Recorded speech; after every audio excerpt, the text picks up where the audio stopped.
Now we're going to move on to the crystal movement. Now, I realize from the title you might be thinking, what?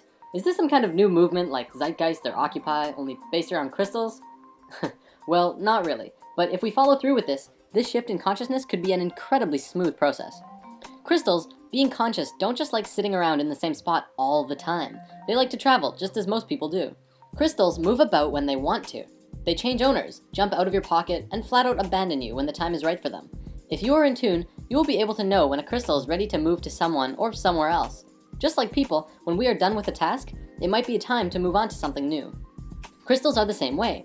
I've had many experiences where a crystal of mine that I loved decided to leave, stay somewhere else, be with someone else, or just flat out vanish on me. It's all fine though, because that's where it went, which means that's where it needs to be. The crystal movement is about the movement of crystals across the world and into the hands of the people. It's time for crystals to help the human race find ourselves and return to a higher state of awareness and frequency by bringing in pure and high frequencies that we need.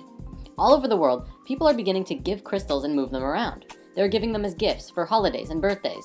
One thing I've started doing is actually carrying around a little bag of crystals with me all the time to hand out to people that I encounter as I go about my day. When a person who's down on their luck asks you for some spare change or a cigarette, you can reply, "Sorry, I don't have any change, but I'd love to share a crystal with you," and then briefly describe what it is this particular crystal does, if you know, and wish them safe journeys on the path that they are walking. I encourage everyone to try just doing that. What you're doing is literally giving out a little pocket of love or abundance or insight, and who knows what will manifest into their life. It feels absolutely incredible. It's so good to share crystal magic with people and to see their eyes light up when they're holding their brand new rose quartz or kyanite or whatever. Ultimately, it's just spreading goodness.